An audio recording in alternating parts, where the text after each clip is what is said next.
उत्तरी अरब सागर में भारत पाकिस्तान ने पेश की मानवता की मिसाल। भारतीय तट रक्षक और पाकिस्तानी समुद्री सुरक्षा एजेंसी ने साझा ऑपरेशन में भारतीय जहाज MSV के 12 चालक दल सदस्यों की बचाई जान। गाजियाबाद में धरने पर बैठे किसान सड़क पर बैठकर सरकार के खिलाफ की नारेबाजी। हंगामा बढ़ता देख किसानों को उठाकर ले गई गाजियाबाद पुलिस। नोएडा में धरना दे रहे किसानों को केंद्रीय राज्य मंत्री भगीरथ चौधरी ने बताया भोला किसान। कहा किसानों को उकसा देते हैं लोग। केंद्र सरकार के दरवाजे हमेशा किसानों के लिए खुले। ग्रेटर नोएडा में यमुना एक्सप्रेसवे पर हिरासत में लिए गए किसान प्रशासन ने धरना स्थल को कराया खाली। किसानों ने कहा मुआवजे की मांग को लेकर लड़ाई जारी रहेगी। आंदोलन को लेकर योगी सरकार सख्त। नोएडा में किसान और प्रशासन में हुई बातचीत रही बेनतीजा। किसानों ने कहा मांगे नहीं माने जाने तक जारी रहेगा धरना। 6 दिसंबर को दिल्ली कूच का किया है ऐलान। किसान नेताओं की गिरफ्तारी के खिलाफ नोएडा में महामाया फ्लाईओवर पर किसानों ने किया विरोध प्रदर्शन। जमकर नारेबाजी की। रोड जाम करने पहुंचे किसानों को पुलिस ने हिरासत में लिया। किसान नेता सरवन सिंह पंढेर का ऐलान। शांतिपूर्वक तरीके से दिल्ली कूच करेंगे किसान। सरकार पर बल प्रयोग करने का लगाया आरोप। उपराष्ट्रपति की बातों पर गौर करने की अपील की। हरियाणा के जींद में किसान संगठनों का दिल्ली कूच देखते हुए पुलिस बल किया गया तैनात। 8 DSP और 14 पुलिस कंपनी मुस्तैद। खनौनी बॉर्डर पर धारा 163 लागू। नरवाना से पंजाब जाने वाला मार्ग किया गया बंद। किसान आंदोलन को लेकर हरियाणा में भी अलर्ट। किसानों के दिल्ली कूच के ऐलान के बाद हरियाणा पुलिस ने शंभू बॉर्डर पर बढ़ाई सुरक्षा। अंबाला जिले में धारा 163 लागू। पंजाब के मनसा में पुलिस ने किसानों पर किया लाठीचार्ज। गुजरात गैस पाइपलाइन को लेकर किसान कर रहे थे विरोध। पुलिस ने दौड़ा दौड़ा कर पीटा। CCTV में तस्वीरें नजर आई। संसद के बाहर कांग्रेस सांसदों का अदानी मुद्दे को लेकर प्रदर्शन में सांसद प्रियंका गांधी भी हुई शामिल। काले रंग की जैकेट पहनकर दर्ज कराया विरोध। संसद पहुंचे राहुल गांधी ने फिर उठाई है अदानी की गिरफ्तारी की मांग। कहा मोदी जी अदानी मामले में नहीं करा सकते जांच। अगर जांच होगी तो बीजेपी पर आंच आ जाएगी। बीजेपी सांसद जगदंबिका पाल ने कहा राहुल गांधी पर हमला बोलते हुए राहुल को नहीं है संसदीय परंपरा की परवाह। संसद की कार्यवाही छोड़कर सड़क पर करते हैं हंगामा। राहुल को जीताकर पछता रही है जनता। संभल और अदानी मुद्दे पर विपक्ष में दो फाड़। समाजवादी पार्टी और कांग्रेस में मुद्दों पर नहीं बन रही है सहमति। SP संभल मुद्दे पर दे रही है जोर। कांग्रेस अदानी मुद्दे पर कर रही है फोकस। SP कांग्रेस के बीच मतभेद पर बोले बीजेपी के सांसद रवि किशन। कहा सिर्फ मोदी जी को हराने के लिए हुए थे एक, कभी नहीं मिलेगी राहुल और अखिलेश की विचारधारा। खुद को बड़ा दिखाने की कोशिश में बिखरा गठबंधन। बीजेपी के पूर्व विधायक जितेंद्र सिंह शंटी आम आदमी पार्टी में शामिल हो गए हैं। 2013 में शाहदरा से रह चुके हैं विधायक। कोरोना के वक्त जितेंद्र सिंह ने लावारिस लाशों के कराए थे अंतिम संस्कार। तभी से चर्चा में आए थे जितेंद्र सिंह शंटी। महाराष्ट्र में शपथ से पहले देवेंद्र फडणवीस ने सिद्धिविनायक मंदिर में गणपति बप्पा से आशीर्वाद लिया। मंदिर में पूजा अर्चना की। आज तीसरी बार CM पद की शपथ लेंगे देवेंद्र फडणवीस। मुंबई के आजाद मैदान में देवेंद्र फडणवीस की शपथ की तैयारी तेज है। साफ सफाई का काम जारी है। मैदान में लगाए गए बीजेपी के दिग्गज नेताओं के होर्डिंग। शपथ के लिए बड़ा मंच भी बनाया गया जिस पर लिखा है महाराष्ट्र अब नहीं रुकेगा।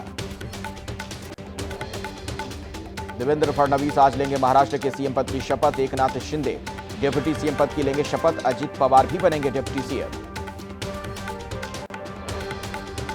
मुंबई के ऐतिहासिक आजाद मैदान में होगा महाराष्ट्र सरकार का शपथ ग्रहण समारोह।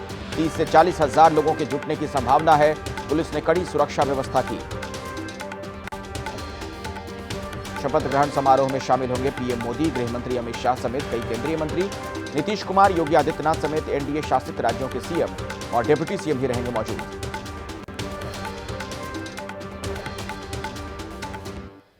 महाराष्ट्र के कार्यवाहक CM एकनाथ शिंदे ने वर्षा बंगले में आने के लिए महाराष्ट्र के भावी मुख्यमंत्री देवेंद्र फडणवीस को दी बधाई।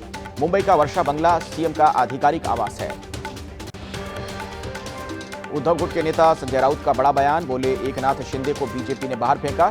शिंदे की पार्टी को तोड़ सकती है बीजेपी। शिंदे अब कभी भी नहीं बनेंगे मुख्यमंत्री। हैदराबाद में पुलिस इंस्पेक्टर के साथ बदसलूकी करने वाले BRS के विधायक कौशिक रेड्डी को पुलिस ने हिरासत में लिया। पुलिस की गाड़ी के आगे अड़े विधायक समर्थक, जमकर हुआ हंगामा। असम के गोमांस पर बैन लगाने वाले फैसले का राज्यसभा सांसद दिनेश शर्मा ने स्वागत किया। कहा, असम सरकार का फैसला सराहनीय कार्य, सभी लोग करें फैसले का समर्थन। असम में गोमांस बैन पर कांग्रेस के नेता प्रमोद तिवारी का बयान। कहा, भारत दुनिया में सबसे ज्यादा गोमांस निर्यात करने वाला देश, बीजेपी दोहरे चरित्र वाली पार्टी। सनातन बोर्ड के गठन की मांग को लेकर होने वाली धर्म संसद की तारीख बदली। प्रयागराज में अखिल भारतीय अखाड़ा परिषद अब 27 जनवरी को लगाएगा धर्म संसद। पहले 26 जनवरी को होनी थी धर्म संसद, गणतंत्र दिवस की वजह से बदली गई तारीख। आज झारखंड में होगा हेमंत सोरेन कैबिनेट का विस्तार। जेएमएम से 6, कांग्रेस से 4, आरजेडी से 1 विधायक को दिलाई जा सकती है मंत्री पद की शपथ। स्टीफन मरांडी को बनाया जा सकता है स्पीकर। मदरसा एक्ट 2004 में बदलाव कर सकती है योगी सरकार। कानून के दायरे से बाहर की जाएंगी कामिल यानी पोस्ट ग्रेजुएट और फाजिल यानी ग्रेजुएट की डिग्रियां। नए संशोधन में सिर्फ 12वीं तक सीमित रहेगी पढ़ाई। प्रस्ताव किया जा रहा है तैयार। सुबह सुबह बजने वाले लाउड स्पीकर्स को लेकर सख्त हुई है योगी सरकार। यूपी में कराया जाएगा सुप्रीम कोर्ट के आदेश का पालन। धार्मिक स्थलों के लाउड स्पीकर्स की जांच शुरू। कर्नाटक में कांग्रेस सरकार में फिर शुरू हुआ घमासान। सीएम सिद्धारमैया बोले, सरकार बनाने के लिए डीके शिव कुमार से नहीं हुआ था कोई समझौता, वो सिर्फ आला कमान की मानेंगे बात। प्रधानमंत्री मोदी से जल्द मुलाकात कर सकती हैं प्रियंका गांधी। वायनाड के लिए स्पेशल पैकेज और आर्थिक सहायता की करेंगी मांग। बारिश और लैंडस्लाइड से हुई थी वायनाड में तबाही। बिहार में तेजस्वी यादव की कार्यकर्ता संवाद यात्रा का आज दूसरा दिन। पहले दिन मुंगेर में मुसलमानों को दिया संदेश। कहा, आरजेडी है उनके साथ। कार्यकर्ताओं को भी दिया जीत का मंत्र। आम आदमी पार्टी के विधायक नरेश बालियान को जमानत मिलते ही दिल्ली पुलिस ने फिर किया गिरफ्तार। बालियान को मकोका के मामले में किया गया अरेस्ट। आज कोर्ट में उनकी फिर होगी पेशी। कल स्वर्ण मंदिर में हुए हमले के बाद आज आनंदपुर साहिब पहुंचे सुखबीर सिंह बादल। तनखैया की सजा काट रहे सुखबीर ने गले में तख्ती डालकर दिया पहरा। आनंदपुर साहिब में कड़ी सुरक्षा रही तैनात। गेट पर लगाए गए मेटल डिटेक्टर। पश्चिम बंगाल के मालदा में होटल मालिक संगठन ने लिया फैसला। किसी भी बांग्लादेशी नागरिक को प्रशासन की बिना अनुमति के होटल में नहीं मिलेगा रूम। बांग्लादेश में हिंदुओं पर हो रहे अत्याचार का जताया विरोध। बांग्लादेश में हिंदुओं पर अत्याचार के विरोध में मध्य प्रदेश में रैली। बुरहानपुर नगर में हिंदू समाज ने जताया विरोध। रैली में दूल्हा दुल्हन भी हुए शामिल। जयपुर में भी हुआ बांग्लादेश के खिलाफ प्रदर्शन। हिंदू संत चिन्मय दास की गिरफ्तारी का विरोध। सर्व हिंदू समाज से जुड़े लोगों ने किया प्रदर्शन। हिंदुओं और अल्पसंख्यकों के खिलाफ बांग्लादेश में हो रही घटना का विरोध। उज्जैन में बड़ी संख्या में सड़कों पर उतरे लोग। हिंदुओं पर हो रहे अत्याचार को लेकर की नारेबाजी। मथुरा में भी उठी बांग्लादेश के खिलाफ आवाज। हिंदुओं और अल्पसंख्यकों पर हो रहे हमलों का विरोध जताया गया। यूपी सरकार में मंत्री चौधरी लक्ष्मी नारायण भी धरने में हुए शामिल। उत्तर प्रदेश के मुख्यमंत्री योगी आदित्यनाथ ने राज्य की कानून व्यवस्था को लेकर की है बैठक। वरिष्ठ अधिकारियों के साथ हाई लेवल मीटिंग हुई।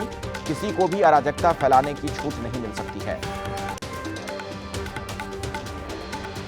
अधिकारियों के साथ बैठक में मुख्यमंत्री योगी आदित्यनाथ के निर्देश, अराजकता फैलाने वालों को चिन्हित कर उनके पोस्टर लगाए जाएं। एक भी उपद्रवी बचना नहीं चाहिए। संभल में पाकिस्तानी कनेक्शन पर बोले अखिलेश यादव। कहा, संभल की घटना जानबूझकर करवाई गई। पुलिस के पास बहुत सारे हथियार हैं जो विदेश के हैं। संभल की घटना पर एसपी सांसद धर्मेंद्र यादव बोले, उपचुनाव के नतीजों से ध्यान भटकाने के लिए करवाई गई संभल हिंसा। अधिकारियों पर लगाया सरकार के इशारे पर काम करने का आरोप। संभल हिंसा के बाद बुलडोजर एक्शन पर ओवैसी का एक्स पर पोस्ट लिखा, सुप्रीम कोर्ट के फैसले के खिलाफ हुई कार्रवाई। गाइडलाइंस के मुताबिक मिलना चाहिए था 15 दिनों का नोटिस। प्रयागराज महाकुंभ को लेकर जोर शोर से चल रही है रेलवे की तैयारियां। महाकुंभ में आने वाले श्रद्धालुओं की सुविधाओं को देखते हुए तैयारी में जुटा रेलवे। स्टेशन पर किए जा रहे हैं विशेष इंतजाम। हैदराबाद में ट्रांसजेंडर कांस्टेबल करेंगे ट्रैफिक कंट्रोल। हैदराबाद पुलिस की पहल पूरे देश में बनी चर्चा का विषय। सीएम रेवंत रेड्डी के आदेश पर ट्रांसजेंडर्स की पुलिस विभाग में नियुक्ति। जम्मू कश्मीर के किश्तवाड़ में हुआ दर्दनाक सड़क हादसा। बिजली परियोजना के मजदूरों को लेकर जा रही वाहन गहरी खाई में गिरा। हादसे में 10 लोग घायल। यूपी के सोनभद्र में ट्रेलर में लगी भीषण आग, चालक और हेल्पर ने कूदकर जान बचा ली। फायर ब्रिगेड की टीम ने मौके पर पहुंचकर आग पर काबू पा लिया है। शॉर्ट सर्किट से आग लगने की आशंका है। यूपी के इटावा में दवाइयों के गोदाम में लगी भीषण आग। 3 मंजिला मकान में बना रखा था दवा गोदाम। आग के बाद तीसरी मंजिल पर पूरा परिवार फंसा। आग में झुलसे पत्नी, पति और 8 साल की बेटी। तमिलनाडु के नीलगिरी में वन विभाग के कर्मचारियों पर हाथी ने किया हमला। इस हमले में वन विभाग की गाड़ी पूरी तरीके से क्षतिग्रस्त। जंगल एरिया में पेट्रोलिंग कर रही थी वन विभाग की टीम, तभी सामने आ गया हाथी। मेरठ के युवक को सऊदी में सुनाई गई मौत की सजा। तस्करी के आरोप में कोर्ट ने सुनाई है सजा। केस की पैरवी के लिए एसएसपी मेरठ के पास आया नोटिस। लड़के के परिवार को जानकारी देने के लिए कहा गया। यूपी के आजमगढ़ में पकड़ी गई हथियारों की अवैध फैक्ट्री। कबाड़ी की दुकान से पाइप खरीदकर बनाते थे अवैध हथियार। पुलिस ने 5 लोगों को गिरफ्तार किया। आजमगढ़ में मौके से बड़ी मात्रा में हथियार बरामद। हथियार बनाने का सामान और उपकरण भी मिले। 5 पूर्ण निर्मित तमंचे, 68 कारतूस जब्त। गाजीपुर समेत कई जगहों पर होती थी सप्लाई। पन्ना में 3 दिवसीय हीरा नीलामी शुरू। पहले दिन 1 करोड़ 18 लाख रुपए कीमत के करीब 29 हीरे बिके। नीलामी में गुजरात, राजस्थान, महाराष्ट्र, मध्य प्रदेश समेत कई राज्यों के व्यापारी पहुंचे। जम्मू कश्मीर के ऊंचाई वाले इलाकों में हो रही बर्फबारी से गिरा पारा। कश्मीर घाटी में चल रही शीतलहर। ठंड से बचने के लिए गर्म कपड़ों और अलाव का सहारा ले रहे हैं लोग।